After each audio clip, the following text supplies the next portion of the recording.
of the customer service program show and tell today. And today we have a lot of people joining. Welcome everyone. And we're mainly focusing on the Chaperone MVP system today, which we recently have go live. So if you have any questions, feel free to pop it in the chat and let me know if I just haven't been able to see it. And if you can't ask the question in the section, feel free to find me or any of my team members to ask about it. And let's start. So the background of the Chaperone MVP system, it is an application system for the chaperone to apply, for the public to apply to be a chaperone. So previously it is actually paper-based, and right now we have changed it into a digital form with a backend behind to support it. So Greg, do you want to tell us more about the content? Oh yeah, thanks, Cherry. I guess first slide, please, and I'll kick off. Thanks. Yeah, so as Cherry mentioned, we've published the new system. It's gone live end of August, and as part of that, the sort of web content around it comprises 6 web pages, including a how to apply page with a button that takes you through to start the online application process on Power Apps. We wanted to publish content that sort of more effectively communicated the application process and sort of surfaced and kind of clearly set out the sort of DBS and training requirements that the user needs before they apply. Yeah, also wanted to improve the user experience by replacing what was quite an outdated sort of PDF and email process with the online form in Power Apps. So I'm gonna share my screen if that's right, Cherry, and then give you control back afterwards. But I'll just show the content and then run through some aspects of the form. Just bear with me 2 seconds.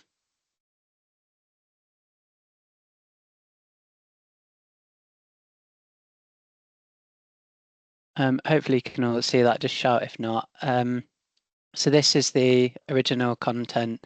So this is just on our test site. I've just archived it so I can show you guys what this looked like before we went live.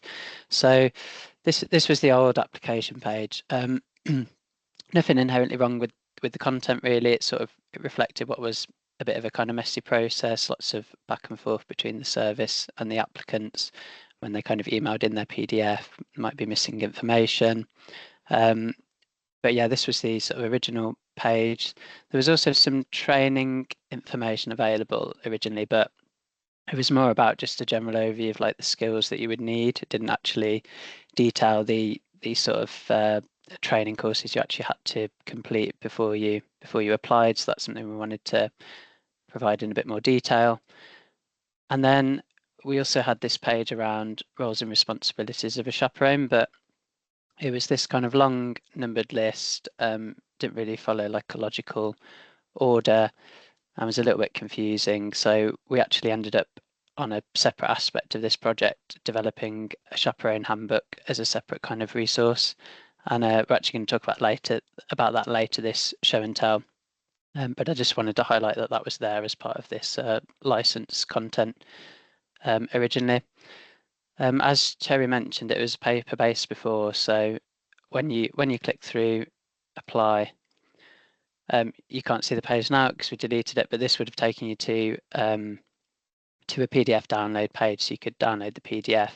But obviously there's accessibility issues with that, and you're sort of asking users to download a PDF, fill it out using their laptop or their phone, which can be challenging for some users, and there's sort of software issues as well, so limitations around that.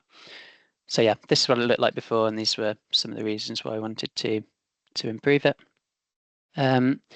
This is our new content. So yeah, 6 pages. It's more pages than there was before, but we think what we've got here is more clearly laid out, and it's kind of broken down into more kind of bite-sized chunks. So we've got a who can apply page. We've got the training requirements kind of up front. So we tried to make it really clear that there's these 2 courses that they have to do before you apply. And we warn people that we're going to ask them to upload their certificates as part of the application process. And then we've got these kind of clear headings for each of those courses with a short summary and a link out to the third-party website where they can find out more. And we've also included prices and the time it takes to complete those courses where appropriate. Similar with the DBS checks and requirements. So we just tried to make it really clear up front what you're going to need in terms of DBS requirements. And also we've covered off what to do if you don't have an enhanced DBS already. So chaperones who are applying for a second time possibly will, but some people might not. So we've kind of covered that off and explained how you apply for that in the first place, and included the DBS costs as well up front. And then the core page, how to apply. So details about what you need before you actually start the application, and then some follow-up information for what happens after you've applied. So by that point, you've got everything you need to know before you start the application. We have provided some additional information in these further pages around what happens at interview stage and what happens if your application's successful as well. So things like how long the license is valid for, what happens during annual checks, and then at the bottom there a link out to the handbook that I mentioned earlier, so sort of guidance and resources for chaperones. So we're sort of signposting between those two things. And then using this call to action, the apply now, takes you through to the application form on Power Apps. And I've just pulled out a few pages from the form to show. So it doesn't do anything out of the ordinary in terms of the functionality. Yeah, you know, basic text fields for these kinds of details. Uploading your passport photo. And then we collect details of referees as well. And all of that is taken through into the system on Power Apps and managed by the sort of child employment team through the case management system. And that's what Paul is going to talk about next. That's where all the clever stuff happens. Like I say, the form, not anything out of the ordinary really, but what happens behind the scenes in the case management system with kind of automated emails and things like that is really good. So I think that's everything for me on the content side, and it's over to Paul for a bit of a demo of the case management system. Thank you. Okay, thank you. I'll just put my React on there. Yeah, okay, so I will show you what the back-end system looks like. I'll just share my screen. Hopefully you can all see that. So when a member of the chaperone team come to this application, they see a list of applications that are in here, and they show it shows what state they're currently in, who the applicant is, and their email address. And we've also got a reg status on here, red, amber, and green. Red is obviously overdue. Amber is approaching the point where it will be overdue, and green are usually new applications that have come in. An agent can change this view. They can have a look at ones that have just been assigned to them. They can have a look at ones that have been approved, declined, and there's some other stuff in here which I'll go through later. So if we have a look at a new application, this one, we can see that this first screen is the applicant's profile as such. So we've got their photo that they uploaded. We've got their name and address and their email, all those kinds of details. And later on, these fields are going to be populated once we actually approve an application. But from an agent point of view, what we're looking at now is if this photo is acceptable to be on an ID card. in this particular instance, this is a photo of Banana Man, so it's probably not going to be acceptable. So if we change this to no, and save this file, save this record, sorry, what will happen is it will populate these fields here, and it will send out a reminder to this person to change that photograph because it's not acceptable. Now, this one is a picture of Banana Man. It might be that they took their photo and their hair is covering their face, or they're not looking directly at the camera. There are other people in the background. There's all manner of guidance about what that photo should look like. But as an agent, I can effectively reject this photo, and it will email the applicant automatically and say, please reply with a new photo. And what it will do is 3, 7, and 10 days. After 14 days, if this person has not replied, this application will go on hold automatically. So this now involves a little bit of manual chasing. So the applicant can say, the agent can say, do you still want to be a chaperone? We still haven't heard back from you. What's going on? So it doesn't automatically decline the application. It just merely puts it on hold for an agent to do something with. So that's the profile. Now, these reminder emails, you're going to see this a lot as I go through these screens. One other thing here is the notes field. So at any time, so I have just effectively said this photo is not acceptable. I can go to the notes. I can create a new note, and the note is around the photo. The photo is a picture.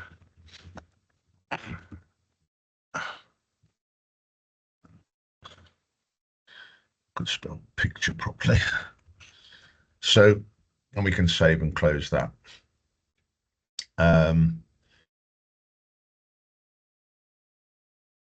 So now when I go back to the profile, you'll see that these dates have now been populated automatically. So on the 12th, it's going to say, please send me, it's going to send an email to the applicant to say, your photo wasn't acceptable, please supply another one. And they follow a link, go to a form, upload the new photograph, and that will appear. If that photo had been acceptable, we can move on to references. And we can see that when they filled in the application form, they provide 2 referees, these 2 people here. We've heard back from them. So those referees, those references have been provided. So I can have a look at one of these references, and I can see that we requested the reference, who the referee was, and what their email address was. And here's the reference. So we've known the applicant for 2 to 5 years. There's some test data that I put in here. And now we can say, is this reference acceptable? So if the reference was not acceptable, again, this will put it on hold if you select no. In fact, I think that one is a straight decline. There are a couple of instances where an application would be declined, and one of them is if you get a bad reference, basically. So if you get a bad reference, there's no real way out of that. It was argued that we could go round and round and round and ask until we eventually get a good reference, but the opinion was, if you've got a bad reference that said this person really shouldn't be a chaperone, then it's a straight red flag. So I think it declines. But we'll say, yeah, that's acceptable. Let's save and close that. So now we can see that this reference is acceptable. We still haven't checked this one yet, although we have received it from the referee. If again, what happens here is, I mean, in this particular instance, we have received the references. So I'll find another application in a moment where we haven't received the references. And what you'll see is these dates here being populated. So if that referee had not responded, again, 3, 7, 10, and 14 days, it will be emailing this referee saying, can you please provide a reference? Can you please provide a reference? Up until the 14th day, where this will go on hold, and it will email the applicant back and say, we haven't received a reference from either of your referees. Can you provide 2 more referees, please? And it does all of that automatically.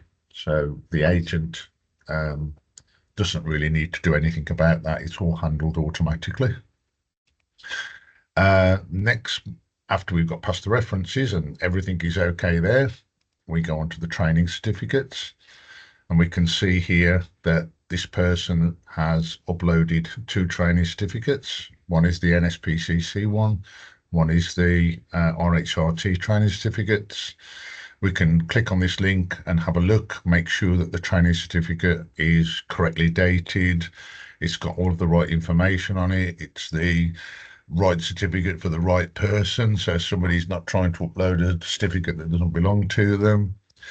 And eventually we'll get to the point of, is this acceptable? If it's not acceptable, it will again, you guessed it, it will send out a load of reminders saying, please supply us with a training certificate. If we say yes to that, everything is tickety-boo. None of these things will be populated. If I said that one's good, but this one isn't, and save and close that. And which one were we on? This one. And look at the training certificates. You can see this one has started to get dates populated. The others haven't populated because I was too quick. Basically, if I refresh this screen, you'll see all these other dates appear. So what the state that this application is at the moment is we're waiting for 1 reference, and we're waiting for a training certificate to be updated. We can also have a look at the DBS details. When they filled in the application form, the applicant provided us 2 key pieces of information, one being the DBS number and one being the issue date. With these 2 pieces of information, provided that that applicant is on the update service, we can find their DBS certificate. So we would go to the DBS update service, put in these 2 pieces of information, which is certificate number, well, it's the name, certificate number, and the issue date.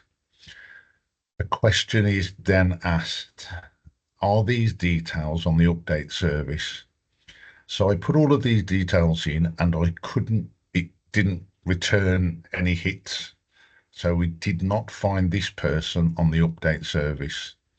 So if I say no to this, it will then email the applicant and say, we couldn't find your details on the update service.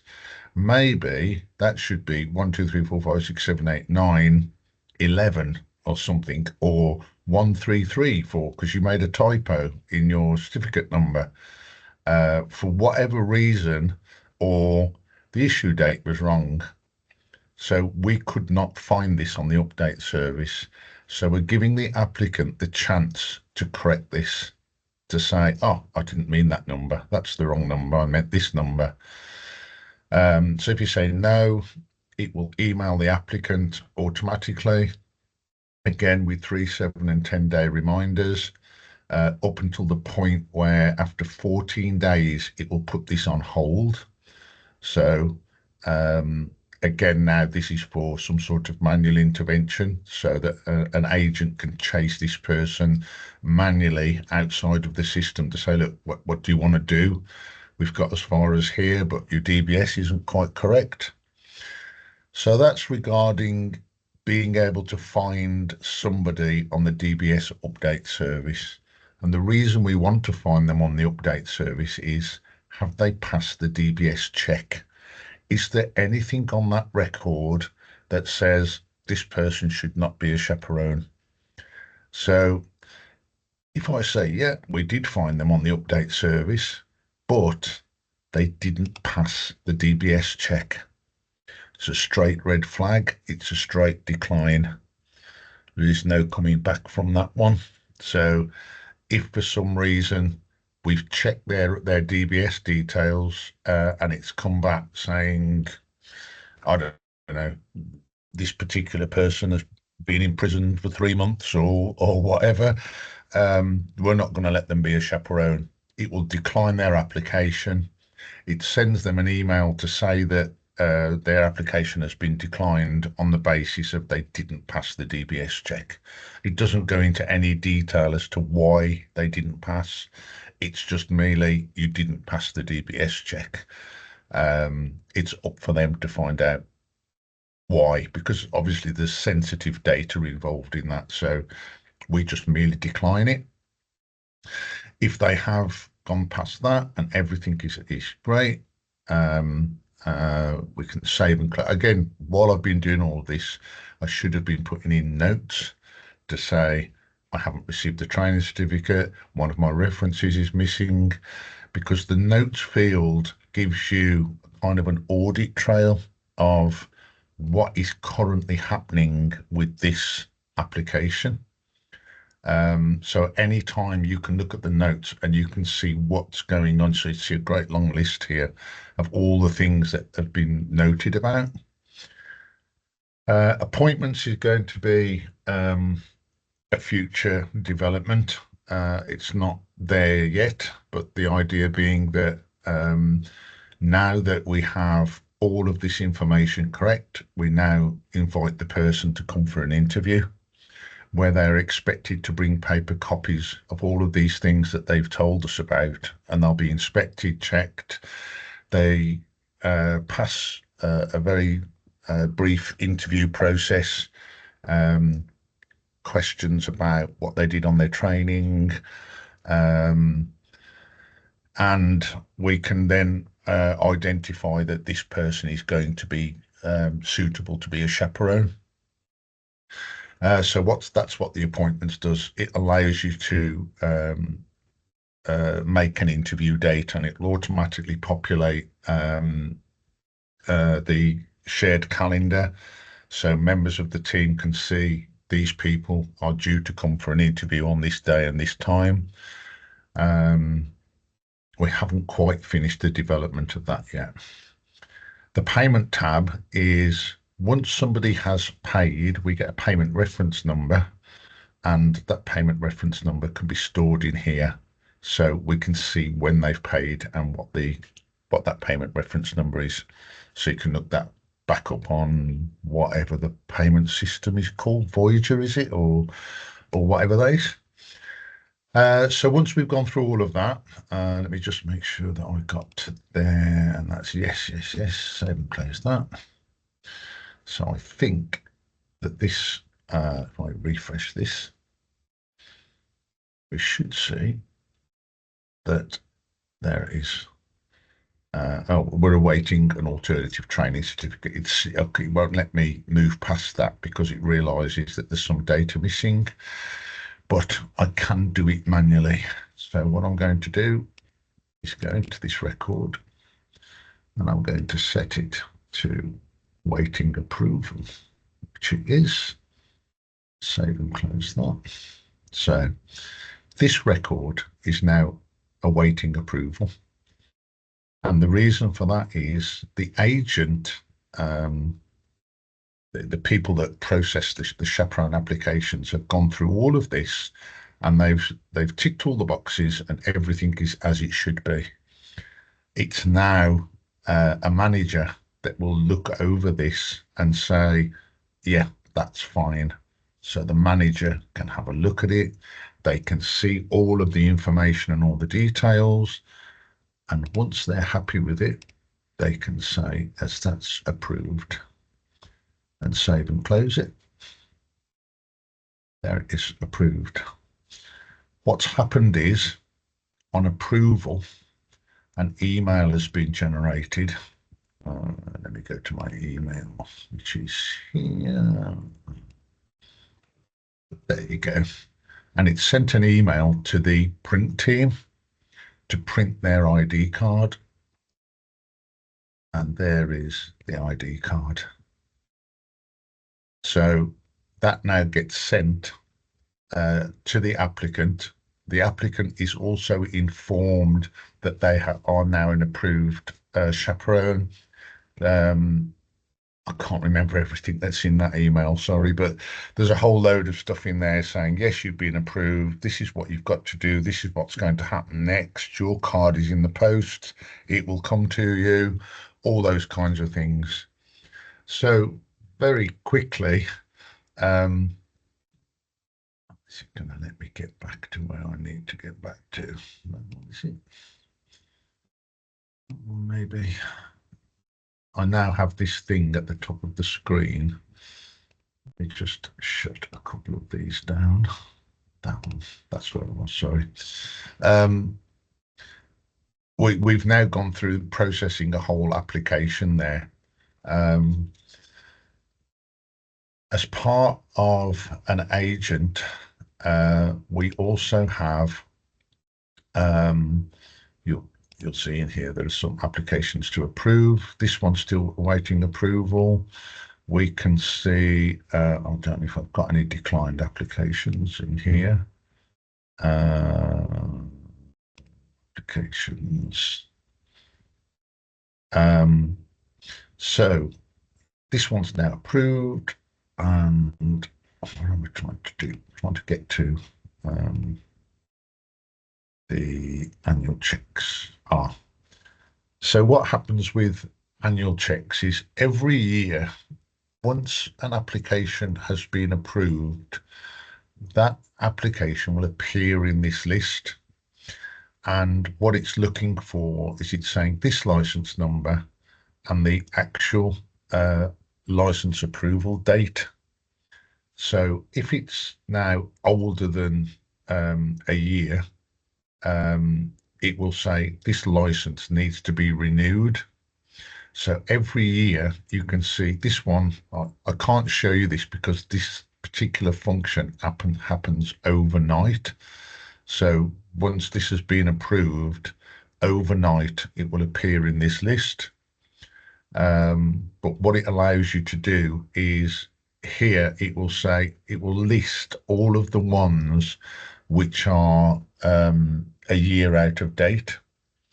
And again, we've got red, amber, green. So there's a very, very quick way. You don't have to go through every single application and find out what their current status is. You'll be able to see this one is up for renewal, and you can then click on it. You can go through all of the things that I've just done. Yeah, the photo's good, everything's good, DBS is all okay. We've checked their DBS again 12 months on, and now we see that there is something on that DBS which would stop them effectively being a chaperone, so we can decline renewing their license. So that wouldn't get renewed.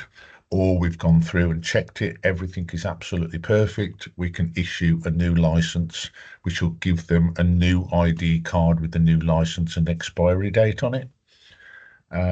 So that's what the annual checks side of it does.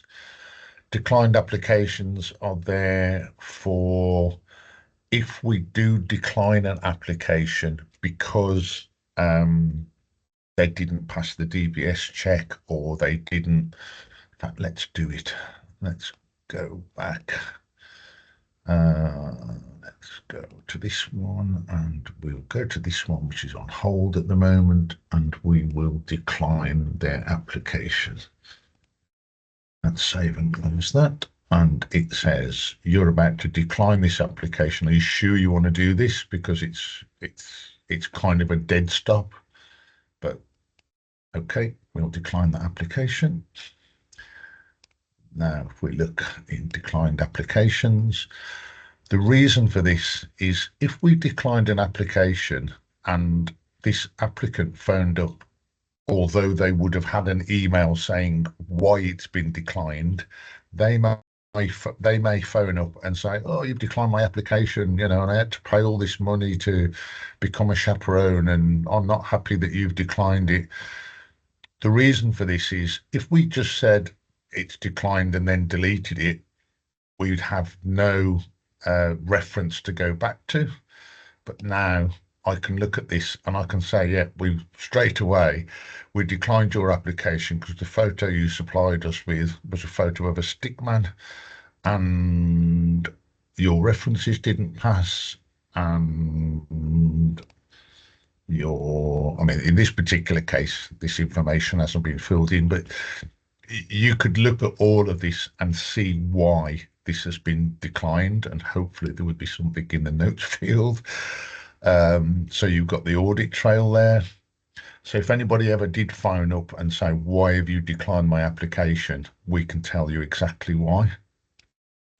The ones on hold, I've just removed that one from hold, but it's exactly the same process. You can see why it's on hold and what it's currently waiting for. I think that's about everything you need to do to be able to process an application through the back-end system. I'm not sure who's next, Cherry. It's probably back to me. Thank you for showing us the back end of the system. Now let me get back to our PowerPoint. So after we have pushed out this system, we as well have the chaperone handbook and guideline just to complement the system so that users understand what they are going through. So Greg, do you want to present it? Yeah. First slide, please, Cherry. Okay. Thank you. Yeah. So as mentioned earlier, whilst we were doing the work on the license stuff, we also identified the need for kind of guidance for new chaperones in particular around what their responsibilities are, how to do the job, etc. So yeah, worked on this with a lot of input from the user research team. So a shout out to Chris Rouse and Grace Wood as well for their hard work on this. But yeah, we designed this or co-designed this handbook with chaperones. We finished the design earlier this year, but we delayed publication because we wanted to publish it alongside the new chaperone licensing content that I showed earlier. And that's because we signpost between the two quite a lot, and they obviously tie in together and sit quite closely on the website as well. As I said, design was informed by user research and lots of collaboration with the chaperones, and that included the decision to publish a printable PDF version alongside the sort of HTML web version that we did. And I'll come on to that a little bit more in a minute. Next slide, please, Cherry.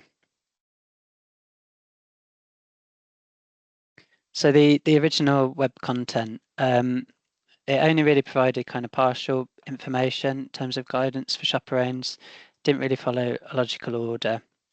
It didn't provide enough detail to kind of reassure them either. So it did have some detail, but they weren't sure if that was like the full picture. And so we wanted to kind of reassure them a bit more and provide that sort of complete guidance all in one place. So the old process as well sort of relied on child employment team sending separate documents and resources by email.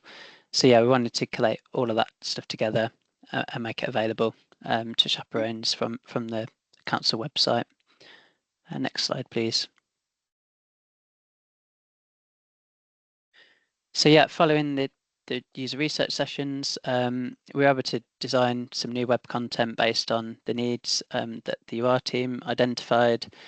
We worked alongside subject matter experts from the child employment team. I think Shamila is on the call, so thanks Shamila for your input. So yeah, ensuring content was factually accurate and we weren't kind of rewriting or saying anything we shouldn't be saying. We used some kind of quick early prototyping. So we used an app called Marvel to develop some really kind of basic prototypes that we could test quite early on with chaperones. And again, that was with help from colleagues in UR in terms of getting those tested. And from those kind of further sessions, we'd identified the need for better signposting, between the pages within the handbook, but also considering how we might signpost to the license application process as well.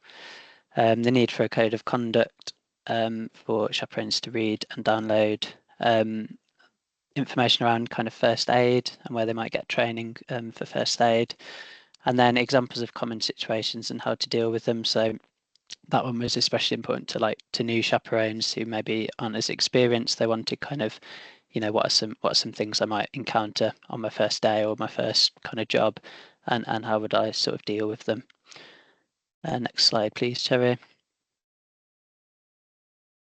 Thank you. And then, one of the points I just thought I'd pull out, because I think this is a really good example of how user research helps when you're making kind of content design decisions, was this whole digital versus printed content thing. So our initial plan was to produce the handbook as a piece of digital content hosted on the website. But chaperones in the research sessions kind of expressed the need for on-the-go access, but they weren't keen on that being a digital thing. When we asked why, it was because they felt that looking at their phone whilst they're on the job, if they wanted to reference something or check something, they thought the perception of being on their phone whilst at work in a chaperone role wasn't good. They might be neglecting their duties, not looking after the children properly. So it's the whole perception thing around being on their phone. So we kind of considered could we do a printed booklet version to be sent out with every chaperone ID card on approval, but especially given the council's financial situation, that was deemed kind of too costly for the service. So as a bit of a compromise, decided to publish a secondary kind of PDF version of the handbook that they could download and print from the webpage and kind of take with them to their jobs. So we then got involved with the corporate design team, Alan Davies and his team, and they designed us an accessible kind of print-friendly PDF version. Next page, please, Cherry. I think there's one more slide. Yeah, I was going to show you the handbook content. Okay, cool. Let me just share my screen.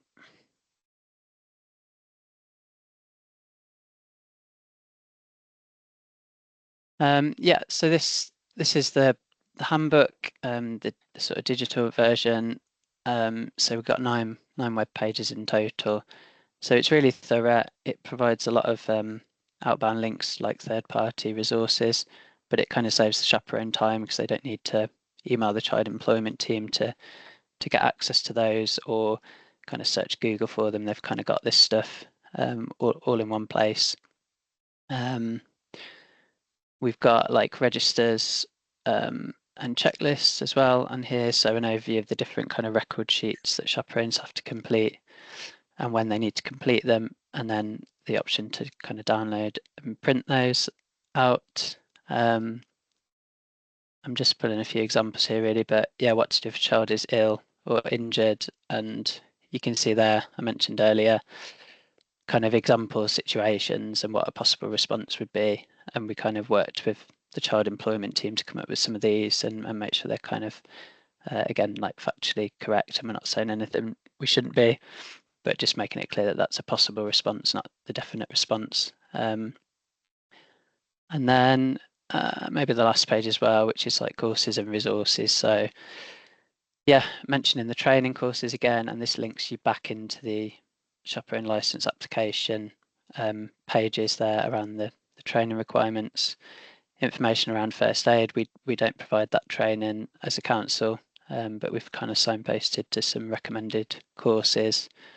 And then some additional information around working with neurodiverse children and shadowing other chaperones, because a lot of queries from chaperones were whether there were shadowing opportunities for the council, but we don't provide those. So we've just kind of made it really clear that we don't provide that, but it saves them emailing into the child employment team to find out.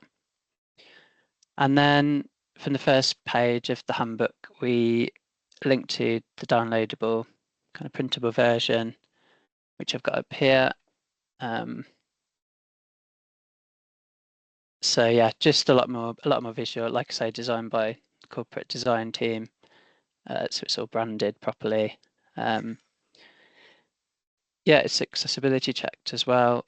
And print friendly, ready to be kind of downloaded and printed by the chaperones to sort of take with them on the job. I think that's all I've got to say on the handbook. But yeah, just another shout out to colleagues in UR for all the help with it. Couldn't have done it without the user research behind it. So massive thank you to you guys.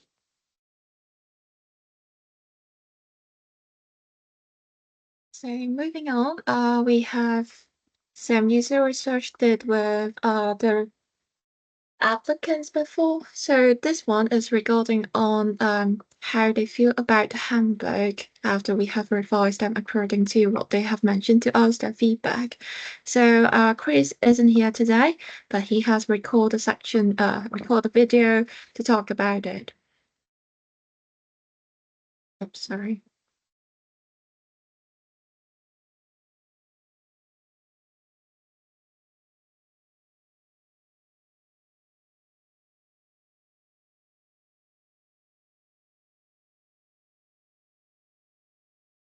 You want me to share the sound, Sherry?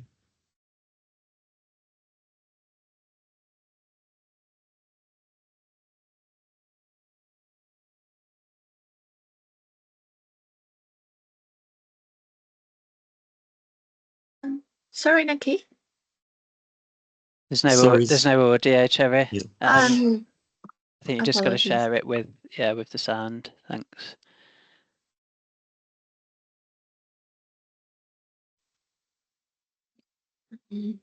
Yeah. Thanks. Hi everyone, I'm Chris, one of the user researchers working on the customer service program.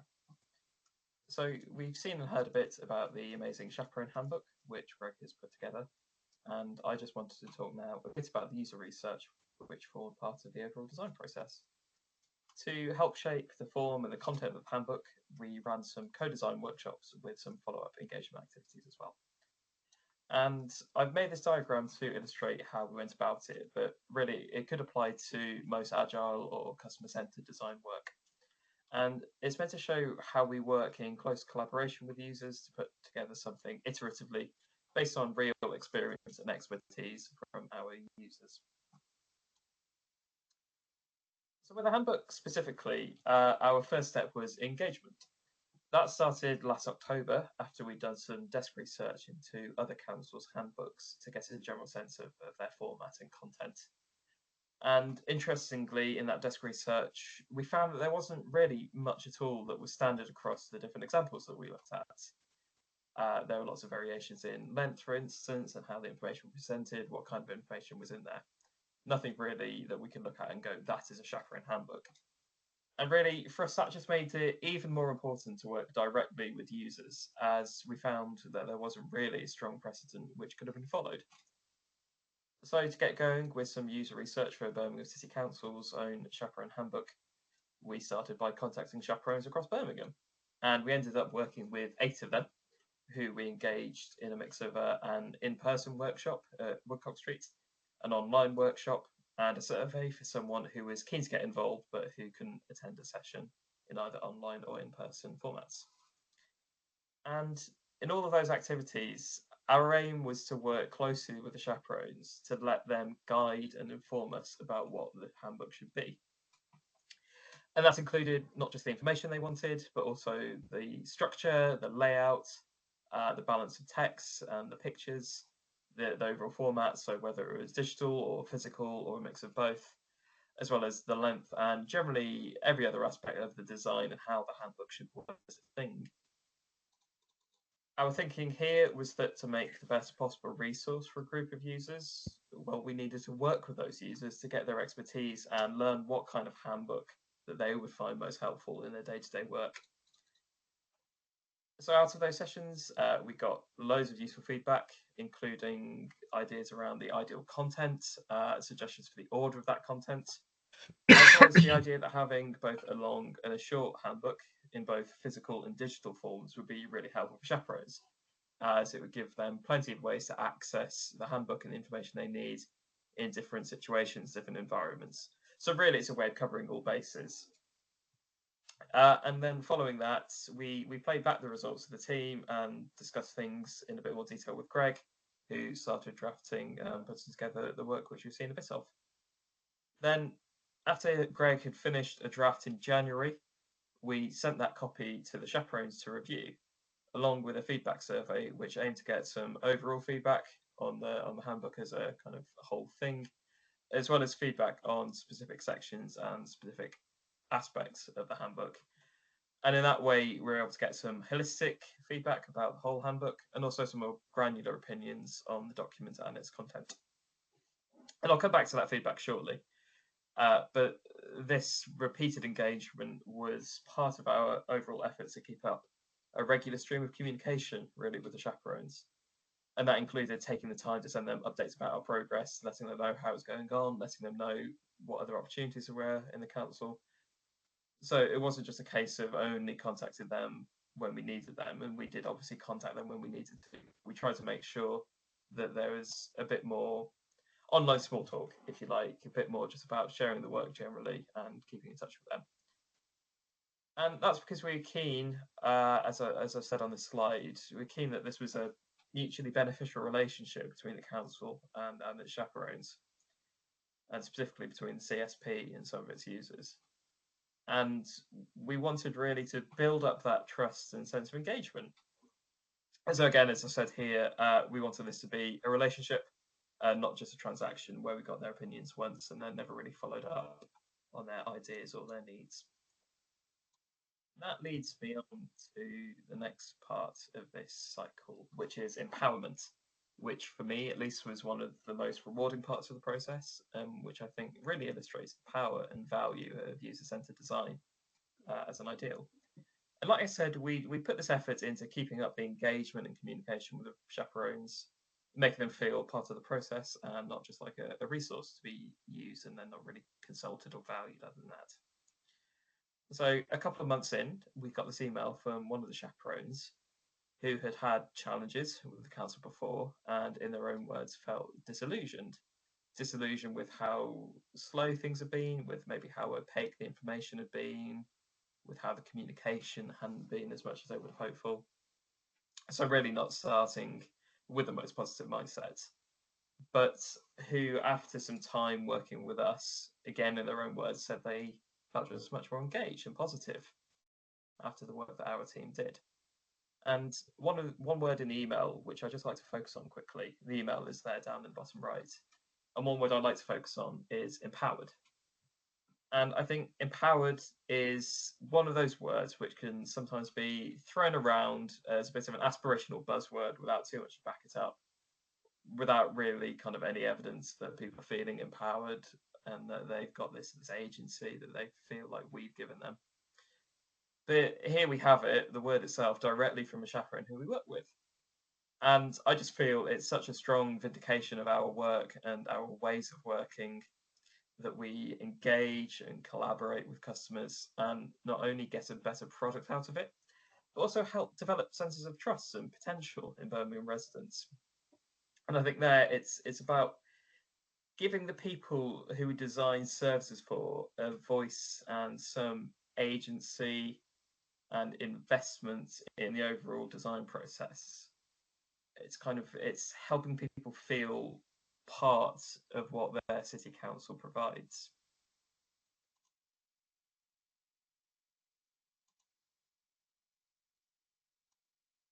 Anyway, having just mentioned better products, that brings us to the last part, which is enhancement. And like I said earlier, it really comes down to the fact that when you repeatedly get expert guidance from end users, you get more accurate and relevant content in a form which those users will find useful and helpful and appropriate. And I've selected a couple of quotes from our feedback survey, which we sent out along with a copy of the first draft. And as I said, that's 2 quotes, but really there are loads more which I could have included, but didn't, which said how clear and comprehensive the guidebook was, the handbook, sorry, as well as including suggestions about where we could work on or possibly revise things, such as on some aspects of working with potentially vulnerable children. And both of these fronts there are, I think, why engaging users is really useful, really important, partly because it celebrates what's been achieved and vindicates our processes and shows where we've been working well and what's gone well, while also identifying areas to develop. So it's a double-edged learning process, if you like. It's helping us consolidate what we've done well and also identify rooms for improvement.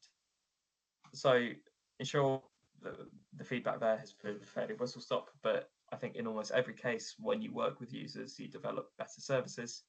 And our handbook, I think, really convincingly illustrates that. Finally, it's a cycle, this whole process, because Agile is about iteration and improvement, and user-centered or customer-centered design is about keeping up those communication streams and efforts of keeping people involved and in the loop and feeling engaged. So for now, the last thing we'll do is send off the handbook to the chaperones who we worked with, giving them a bit of an early preview, and invite them generally to have a look around and thanking them again for their role in helping us put this together. That was all just a quick overview of what we did and why in the user research behind the Chaperone Handbook. And on that note, I think it's just worth giving Greg another massive shout out for his work on that. From a user research perspective, it's been really worthwhile and really rewarding seeing firsthand the process of turning Chaperone ideas and Chaperone opinions into our Chaperone Handbook. So thanks to Greg for all your help in that. But just to wrap things up for now, here on the final slide is the introduction page of our handbook, complete with acknowledgements for our co-design chaperones, thanking them for their time and expertise. So thank you all for listening. I hope you enjoy the rest of the show and tell and the rest of your day. Thank you.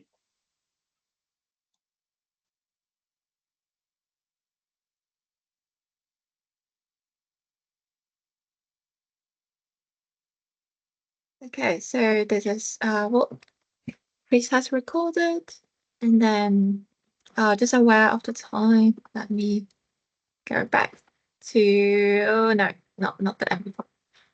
Give me a quick second, sorry. So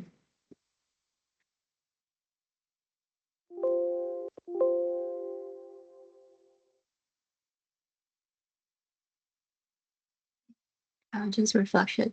Apologies. So just aware of the time, I'll quickly go over to our next step.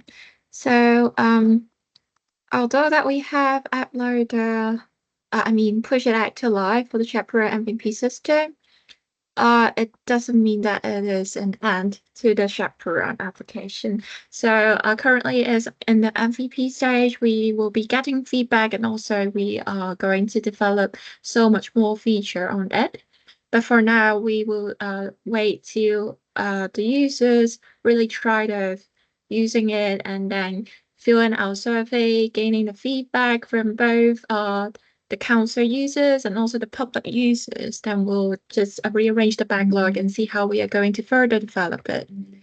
And for now, our next steps will be the notice of concern, which currently is just getting signed off for the design phase and then moving on to the development phase, which it is currently positioned in the digital doorway for the prioritization, and then we'll be getting a developer soon for the development.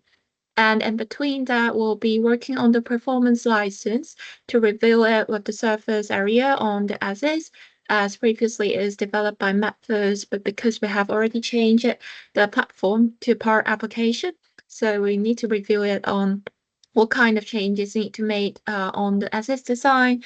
And afterwards, we'll be developing the user stories and the content for the MVP system. And as well, we will invoke both the surface area and the Lego during the design phase to make sure that the MVP system fulfill the GDPR and also have a fit to purpose previous notice. So that will be the next steps of our team working on the child employment project. Just wondering if anyone has any questions.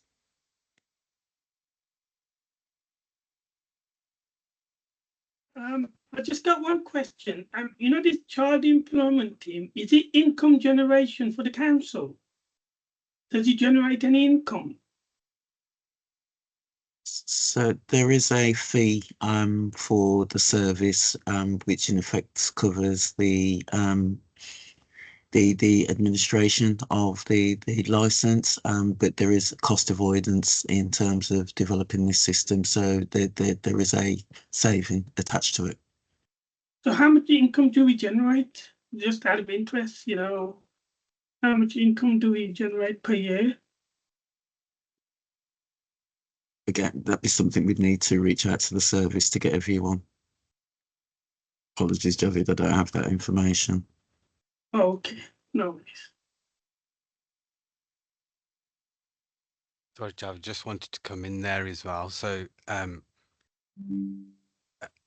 when we say it's an income generating service, it's actually a legislative service that we have to deliver as licensees for child employment team across a number of areas. So I would say it's a more a legislative service than an income generating service.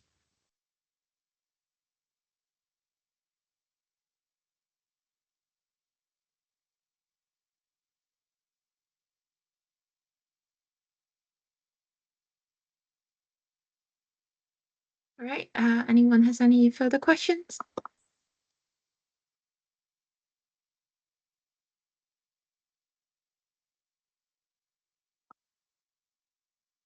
If not, then thank you everyone for joining the show and tell today. And if you have further questions, feel free to message us or send us an email so that we can actually answer your questions.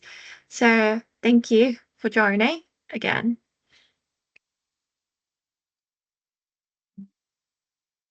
Thanks, Thanks, everyone. Sherry. Thanks all. Thanks all. Thanks, Sherry. Bye bye. Bye bye.